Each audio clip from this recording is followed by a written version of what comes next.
Sveiki, dzīvnieku un cilvēku labākie draugi! Ķepa uz sirds jums šodien stāstīs aizraujošas noderīgas lietas par kaķiem, suņiem un citiem mīļdzīvniekiem. Iepazīstieties Mančkini, kaķu pasaules taksīši. Šīs šķirnes kaķiem ir 2 līdz 3 reizes īsākas kājas nekā parastajiem miņčiem. Kādus dzīvniekus glābj dziedošais policists Nikolais Puzikovs?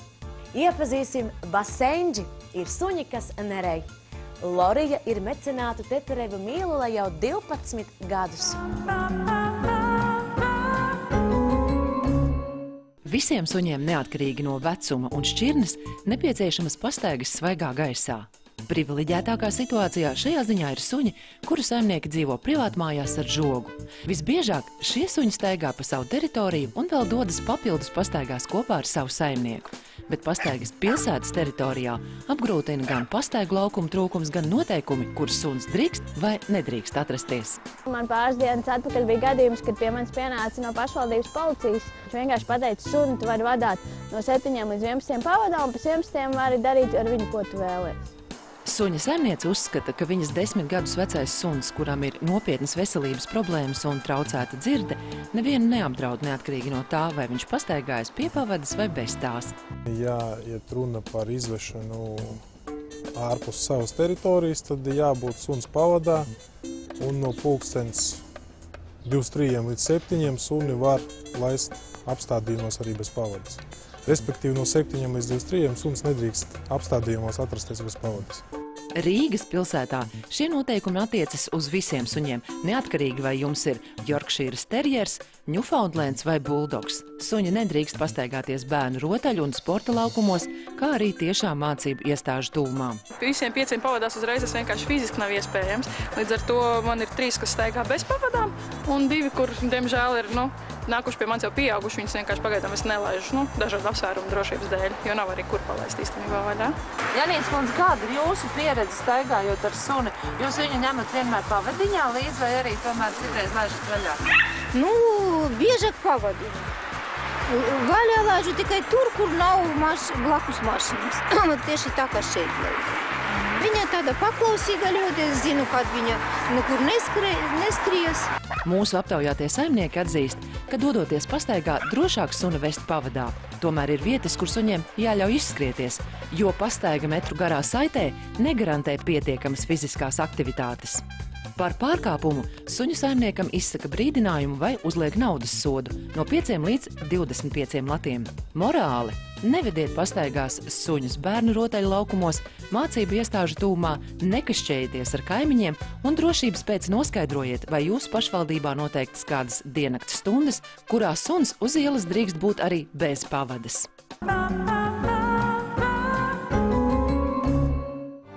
Šis suns vārdā Reis, patversmē dzīvnieku draugs, mitinās jau 3 mēnešus. Reis ir gadu vecs, spēcīgs un draiskulīgs. Viņam patīk draudzēties, graust pavadiņu un pārbaudīt robežas, ko var un ko nevar darīt. Tāpēc sunim un saimniekam kopā vēl daudz jāmācās.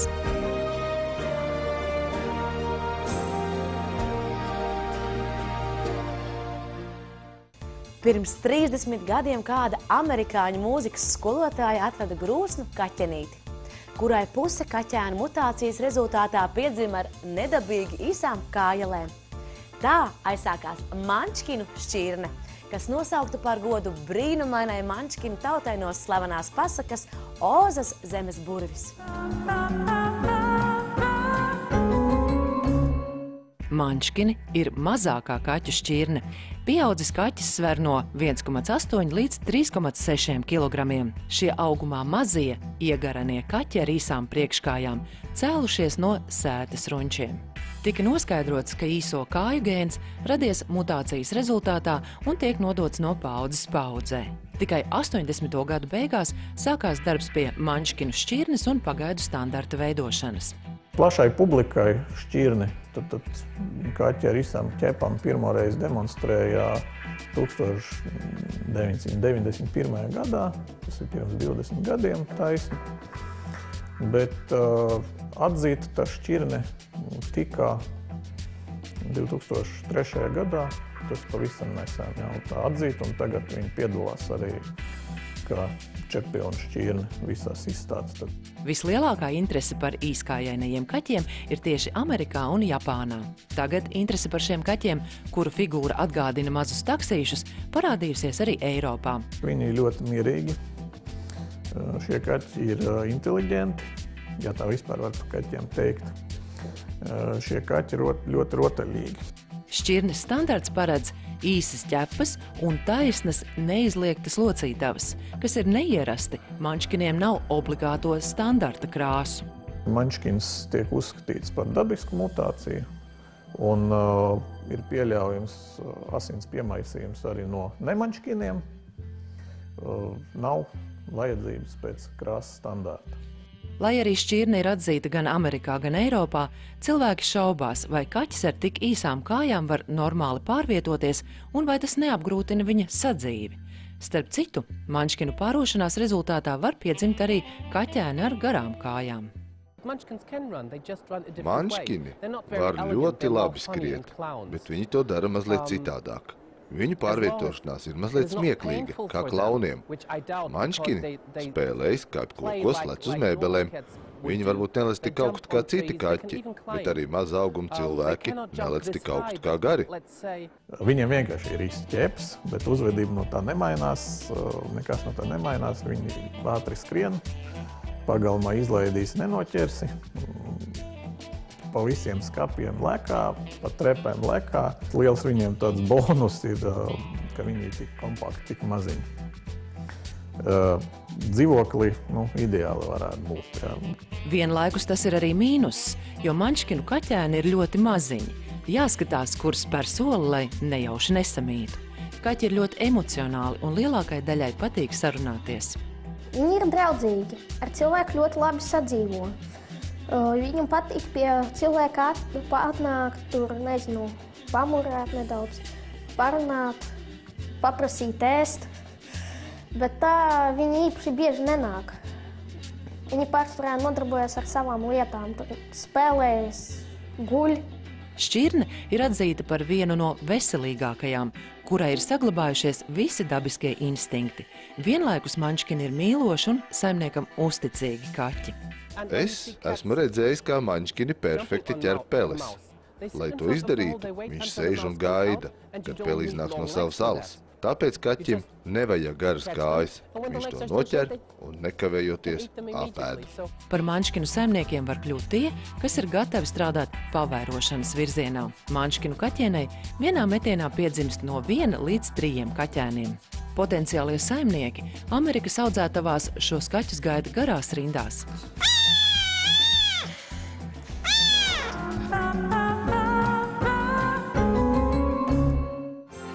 Ketijai ir 1 un 2 mēneši.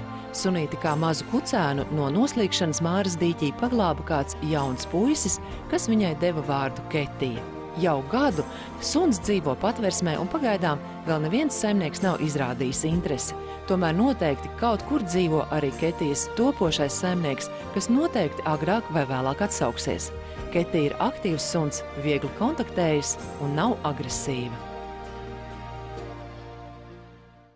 Raidījuma turpinājumā skatieties, iepazīsim Basenģi, suni, kas nerej. Lori ir mecenātu Teterevu ģimenes mīlule jau 12 gadus.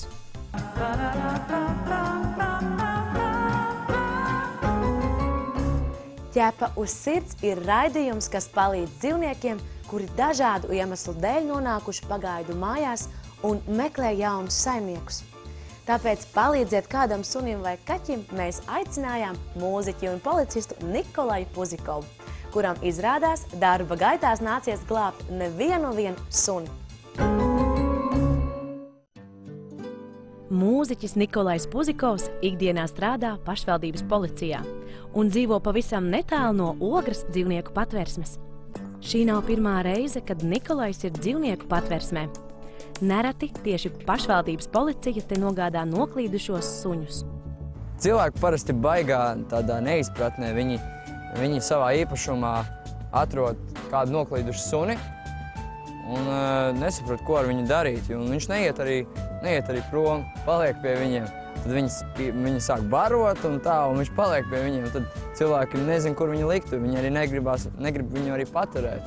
Un tad viņi zvana policijai un saka, ka viņiem ir suns atklīdis no kādas nezināmas vietas. Un tad mēs atbraucam, sazinamies ar dzīvnieku patversmi, un tad arī nogādājam tos visus šitos jaukos sunīšus uz patversmi. Nikolai uzmanību piesaista 3 mēnešus jauns kucēns. Šim sunītim vēl nav dots vārds. Man jau liekas, ka suņi izvēlās cilvēkus. Nezinu, man liekas, cilvēkam nevajadzētu izvēlēties suni. Suni, ja? Jā. Tev liekas, ka suns izvēlās? Jā, man tā liekas. Viņš jau pats uzrunā baigi. Saka, es gribu ar tevim draudzēties un tā. Manuprāt, sunis dod tiešām lielu siltumu, un tīpaši cilvēkiem, man liekas, vientuļiem cilvēkiem, kuriem nav ar ko vispār parunāties un tā. Viņi paņem suni, viņi var paņemt no patversmes suni, un viņiem būs labs, uzticams draugs. Es tieši esmu par suņiem. Man kaut kā kaķi tā. Es kaķis nejūtu, bet suņus es tā kā vairāk jūtu. Es domāju, viņi ir sirsnīgāki. Protams, jebkurš dzīvnieks katram ir vislabākais un sirsnīgākais, bet sunis man ir tāds uzticams, stabils atbalsts. Bērnības sapni par savu suni Nikolais ir īstenojis pavisam nesen, jo tagad ģimene dzīvo privātu mājā ar dārzu. Katrs saimnieks, cilvēks izvēlās suni pēc sava vai kaut kāda vizuālā vai rakstura īpašībām. Kā tev ir ar savu suni? Mūsu sunis, viņam vārds Tuzis. Viņš ir tā kā ģimenes draugs mums liels, un viņš arī manu brāli ļoti daudz spēlēs. Un tā, ka viņš nav ļauns. Viņš ir sirsnīgs sunis. Šitais arī, jā. Man patīk, ka viņi ir mierīgi un ka viņi nekož, nekaujās un tā. Bet tajā pašā brīdī viņi var pastāvēt pa sevi un tevi pasargāt. Lai arī šim sunim atrastos gādīgs, draudzīgs un galvenais atbildīgs saimnieks, kurš dotu viņam arī skaistu vārdu, Ķepa uz sirds uzrunā ikvienu dzīvnieku draugu.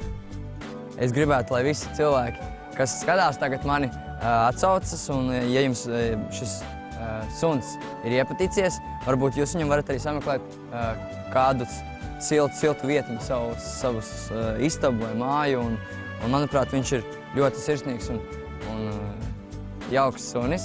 Viņš būs liela auguma suns, bet viņš varētu dzīvot pat privātu mājā labāk, man liekas. Viņam gribētos, jo viņš man ļoti raujās visu laiku ārā, un viņam patīk staigāties. Man liekas, ja kādam būtu māja, tad vispār viņam būtu paradīze. Sveiki, mīļie skatītāji! Tas ir Mīļumiņš, un mani sauc Nikolais Puzikovs. Jūs skatāties raidījumu Ķepa uz sirds.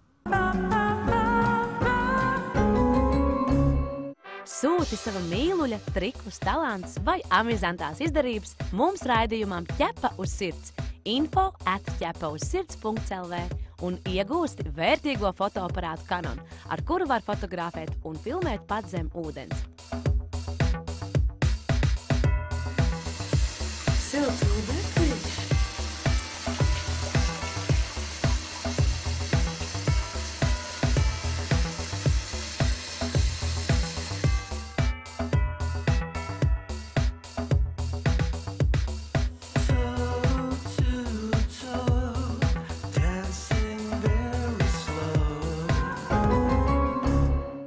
Baltā ilkņa autors Džeks Londons ir teicis, kauls sunim nav labdarība. Labdarība ir dalīties ar suni šajā kaulā, kad esi izbadējies kā suns. Mūsdienās šim jautājumam ir mazliet cita nianse.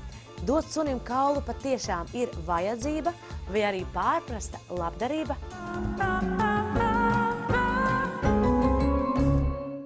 Suņu saimnieku pieredze barojot savus četrkājainos draugus ir atšķirīga. Viens kaulus vāra, cits dod lielopa vai vistas gaļas kaulus, vēl kāds savas mājas sargam atvēl tikai kaulus. Gaļēdai dzīvniekiem kaulus var un vajag dot, jo tie ir labs minerālu vielu un olbaltumvielu avots. Tāpat liela nozīme ir graušanas procesam, jo tas attīsta žokļu muskulatūru, zobus un smaganas. Tomēr arī uz kaulu graušanu attiecas mērenības princips. Vēlamākie būtu lielopu gaļas kauli.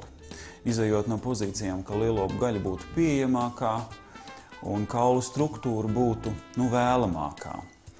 Savukārt vistu kauli ir ļoti smalki, viegli sagraužami, līdz ar to izveido zarnās izteiktus kaulu šķēmbus ablīvējumus, kas bieži vien rada aizcietējams zarnu sienas traumas un sekojošas problēmas.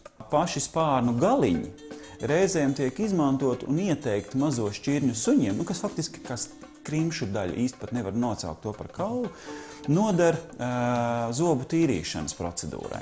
Tā ir ielāgot, labāk dot svaigus kaulus, un tie nedrīkst kļūt par suņa pamatbarību.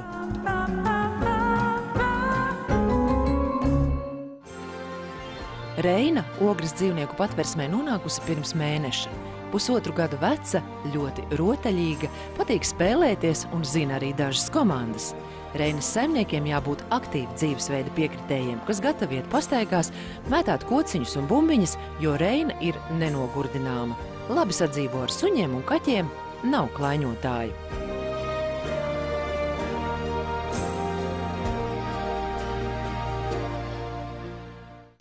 Šodien mūsu laimīgā stāsta varonis ir Benjamins, kuru jaunajās mājās gan lolo, gan mīļo. Vienīgais par saimnieka uzmanību viņam ir jāsacenšas ar vēl 3 mīluļiem suņiem. Katram savas dīvainības. Tā par izvēli dot mājas 4 dažāda lieluma un rakstura suņiem saka jaunās hokeja paaudzes treneris Pēteris Ostašovs. Viņu ģimenē vienmēr bijusi vieta suņiem. Tāpēc, kad vecākajam sunim kļuva par grūtu sargāt māju, Ostašov devās uz tuvāko dzīvnieku patversmi Ogrē. Šogad pirms Jāņiem mums apzaga, un tad mēs izlēmām, ka mums vajag ārā lielu suni. Un tā nonāca. Tā mēs aizbraucām uz patversmi un paņēmām Benjaminu. Un Benjamins mums tagad dzīvo ārā un sargā. Vienmēr esam domājuši, ka varbūt nevajag speciāli pirkt kaut kādu dārgo suni ar papīriem un vēl kaut kā. Ja mēs varam palīdzēt un viņš mums, tad kāpēc ne? Paņēmām siksteņā līkumu, izgājām un viss. Tur bija 10 minūtes mums pietika, lai viņš brauktu ar mums mājās. Nevajag baidīties, bet arī jāapzinās, ka tas nav uz vienu dienu vai ja ņem, tad viņam visu mūžu būs jāpavada, teiksim, tajā ģimenē vai mājā, vai kur viņš dzīvos. Ja ir vairāki dzīvnieki mājās, vajag padomāt ne tikai par to, kuru ņemsi, kā viņam būs, bet kā uztvers tie, kas jau ir. Kā Pēteris, tā meita Anna Elizabete atzīst, ka suns ir draugs. Tāds draugs, kuram nepieciešama uzmanība, laiks un rūpes. Lai arī Ostašovu ģimene dzīvo mājā ar plašu teritoriju, suņi rītos un vakaros dodas pastaigās. Un katram no četrotnes ir sava ēdienkarte. Benjaminam garšo piens, bet Majors nēd svaigu gaļu, spiež uz dārzeņiem. Savukārt Monai un Dubim garšo viss, ko var apēst. Vasarā ļoti vienkārši, ja ir vairāk mājā, tad jau durvis ir vaļā un viņi staigā šurpu turpu. Teiksim, kā mēs sakam, tagad, ka sākas slapšs laiks, mēs nelaižam viņus tā iekšā, tāpēc, ka viņi ķedas nenoslauka. Un viņi izlaisti, viņi gultā arī. Benjamins ir iemācījis sataisīt durvis. Jā, tas ir gan slikti. Tāpēc, ka viņš, labi, tagad vēl nav augsts, bet es domāju, ka ziemā, ja viņš izdomās ieiet iekšā, viņš jau neaiztaisa viņu. 3 no 4 suņiem šajā ģimenē ienāca jau pieauguši. Pētera pieredze liecina, ka tādus dzīvniekus nevajag censties pāraudzināt. Benjaminu šausmīgi iemīlējuši kaimiņu bērni. Vasarā bija tā, ka viņi atbrauc vienkārši pie mums. Uzreiz Benjamins ir mājās. Un tad, kad Benjamins atnāca, tad bija tā reize, ka viņi nāca un spēlējās un bužināja viņu. Citreiz, ka es noguris atbraucu mājās, ka man negribās ne ar vienu runāt. Varu pasēdēt te ar Benģu un pārunāties. Viņš neko man pretī nesaka. Viņa uzklausa. Sveiki! Mēs esam Ostašovu ģimene. Jūs skatāties raidījumu Ķepa uz sirds.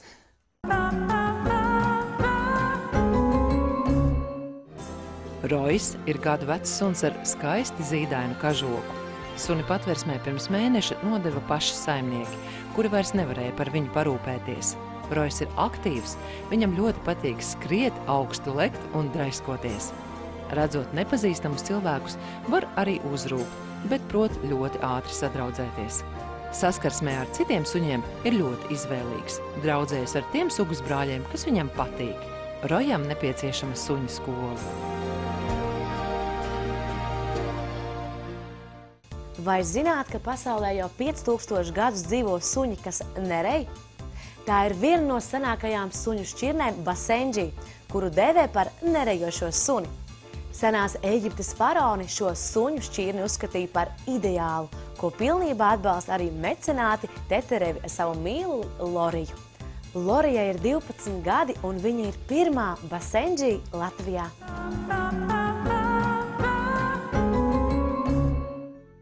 Lorija ir diezgan pastāvīgs un neatkarīgs suns, kas tiešām nerej, tomēr prot smilkstēt un pat jodelēt. Basenji suņu dzimtene ir Centrālā Afrika, kur viņi ir lieli palīgi medībās. Tomēr Latvijā šie suņi nav ļoti populāri. Līdz šim mums bija dobermaņi. Un mēs viņus mīlējām, protams, kā savus bērnus. Un kad viņi aizgāja pārāk agri, aizgāja no mums, tad mēs sapratām, ka no vienas puses mēs nevaram dzīvot bez suņiem. Un no otras puses paņemt atkal nākošo dobermani, tas man likās kā tāds nodevības gājiens. Un tādēļ mēs nolēmām paņemt pavisam citu sugu, kas nebūtu absolūti atšķirtos no iepriekšējās. Iegādāties Basenji šķirnes suni nemaz nav bijis viegli. Teterevu ģimenei bija jāpārliecina audzētava, ka viņi būs ļoti labi saimnieki sunim. Ināra atzīst, ka tā ir laba prakse pārbaudīt topošos saimniekus, jo dzīvnieks nav nekāda rotaļlieta. Cilvēkam ir jāsaprot, ka ņemot dzīvnieku, mēs uzņemamies arī atbildību par viņu un ir jāzina, kā viņu kopt un kā ar viņu sadzīvot. Lorija ir galvenā saimniece, kas apzinās savu svarīgumu un vērtību. Viņai ir sava sapratne par dzīves kārtību gan mājās, gan dārzā. Viņa mazgājās kā kaķis ar ķepiņu. Viņa citreiz kūkumu uzmet stēpoties. Viņa ir tāda īpaša, īpaša, ļoti īpaša meitenīte. Un tad, kad viņai, ka viņa ir tādā labā noskaņojumā, tad viņa met tā ar galvu. Un es esmu sev pieķērus pie tā, ka ne tikai es, bet visi mūsu ģimene, kad mums kaut kas patīk, tad mēs arī esam pārņēmuši tādu parašu. Ja viņa tikai pati būs noilgojusies uz to brīdi, tad viņa skries un jodelēs un skraidīs apkārt. Bet ja viņa būs pa kaut ko neapmierināta ar kaut ko vai dusmīga par kaut ko, viņa izliekās, ka viņa neredz. Viena no daudzajām iniciatīvām, kuru mecenāti ir Ināra un Boris Teterevi, ir palīdzēšana nelaimē nonākušajiem dzīvniekiem. Teterevu fonds piedalās dažādos labdarības projektos, ziedo līdzekļus dzīvnieku patversmēm, palīdz glābt ziloņus un gorillas. Boris un Ināra pārņēma aprūpi par šo ziloni vārdā Mūsa, kas tagad no Taizemes sūta video sveicienus. Līdzjūtība un dažādu dzīvnieku glābšana Inārai nav sveša jau kopš bērnības. Viņa ir glābusi suņus, kaķus, baložus un pat zivis. Ja ir kādreiz nopirkts mājās dzīvās zivis, tad es vienmēr viņas kamiņā vedu projām uz Juglu, tad tur es viņas lēdu vaļā. Es nezinu, vai tās bija saldūdens zivis vai ne, bet viņas tika visas palaistas tur.